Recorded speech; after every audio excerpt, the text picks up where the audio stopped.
Big developments in the Russia investigation. President Trump's former campaign chairman, Paul Manafort, met behind closed doors today with the Senate Intelligence Committee, but he will not be compelled to appear tomorrow before the Judiciary Committee. Meanwhile, the president's son-in-law, Jared Kushner, was back on Capitol Hill today, questioned by the House Intelligence Committee. Joining me now, CNN National Security Analyst General Michael Hayden. He's a former director of both the CIA and the National Security Agency. Man, a lot to get to. Maybe a little bit confusing to viewers. Senate Intelligence Committee, the Intel, House Intel, and all of that. General Hayden, where is this Russia investigation heading? Because President Trump, who repeatedly denied any contact between the campaign and Russians, was contradicted by his son-in-law, Jared Kushner. Kushner had 4 meetings with Russians. What's your take on what we've learned?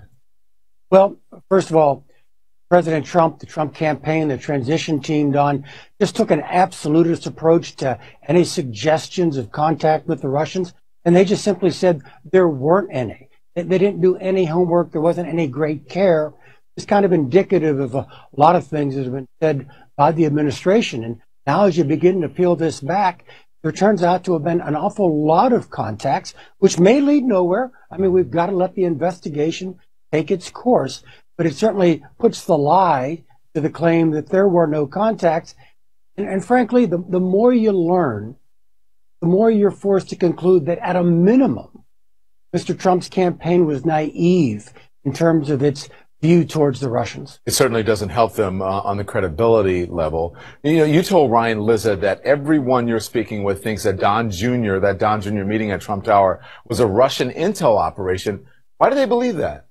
Oh, it's classic tradecraft on the part of the Russians. First of all, it's called a soft approach. Don't use people whose business cards say we're part of Russian intelligence. So it's an indirect, soft approach. You learn a lot if you're the Russians. You learn a lot from the meeting, no matter what it is the Americans going on. Number one, you learn the Trump campaign will take the meeting. Number two, you learn that even after the meeting, they don't report it to federal authorities. They don't report it to the FBI because the Russians are good enough. They would have noticed an increase in FBI surveillance had that been the case. And then finally, if you're the Russians, you begin to believe that the campaign is comfortable enough with the relationship with the Russians, even one premised on the suggestion that the Russians will offer information in return for something the Russians want, perhaps sanctions relief. And, oh yeah, Don, one more thing. You've already put the first down payment on what the Russians would call compromise. You've already compromised yourself by accepting the meeting and not reporting it. I also want to get your take on the president's public attacks. I've been really wanting to talk to you about this. Attacks against the Attorney General, Jeff Sessions. Here he is just today. I want the attorney tougher on the leaks from intelligence agencies, which are leaking like rarely have they ever leaked before at a very important level. These are intelligence agencies. We cannot have that happen. You know many of my views in addition to that, but I think that's one of the very important things that they have to get on with. I told you before, I'm very disappointed with the Attorney General, but we will see what happens. Time will tell. Time will tell. Well, the president has been talking about leaks from day one, but in this case, is this really about the leaks, or is it really about trying to stop the Mueller investigation?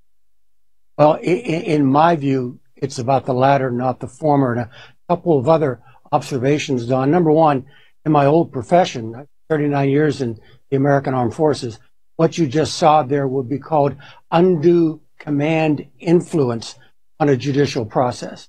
Number two, I know Senator Sessions. I don't agree with him on everything, but that man has treated me with nothing but respect and dignity in my relationship with him. So this is a great sadness. Then finally, Don, and this is probably the most important point, you have the president attacking his attorney general because in the eyes of most people, the attorney general did what was expected of him for the ethical demands of his profession. Now, Don, I'm the director of national intelligence. I'm the director of the Central Intelligence Agency. I'm going to school on this episode and trying to figure out what it means for me when I've got to go in and tell the president something he definitely doesn't want to hear. It has been, General, 259 days since President Trump won the election. He hasn't eased off the gas when it comes to fiery campaign rhetoric. I mean, just the past few days, he got off multiple tweets calling for Hillary Clinton to be investigated on Russia, on emails. Is this behavior, you think, damaging to the presidency and ultimately to the country? Look, as a citizen, I think it is. It is unpresidential. It is distracting. What we need to do as a nation, Don, is simply get to the bottom of this whole Russia thing, get it behind us. And I fear the president is getting in the way of that. And to give a little bit of human understanding to the president, I mean, a lot of Americans are using this episode to challenge his legitimacy as president. The American intelligence community isn't doing that. Right. The IC simply wants to make America better defended. We can only do that if we get to the facts of this case. Yeah, which is interesting because, I mean, he's got the ultimate. He can say the intel communities are not saying that I'm not legitimately the president, but I want to investigate this to make sure that our elections aren't compromised. I mean, I think that's really the ultimate. That would, Don, that would be classic. Right. I am the legitimate president. This is a serious matter. Right.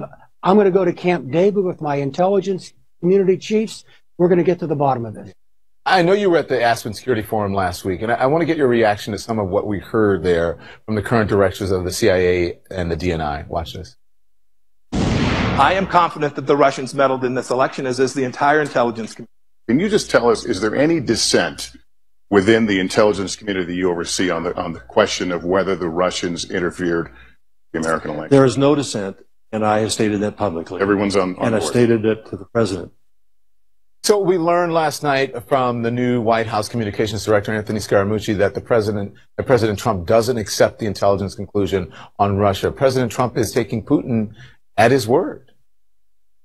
Yeah, that's kind of scary. This is a high confidence judgment, Don, and from my generation that had its judgments about Iraq, weapons of mass destruction, this community doesn't go high confidence anymore unless it really has high confidence. And you've got both the current and former Director of National Intelligence, Director of the Central Intelligence Agency, Secretary of Homeland Security, and the Homeland Security Advisor to the President, current and former, all saying the Russians did it.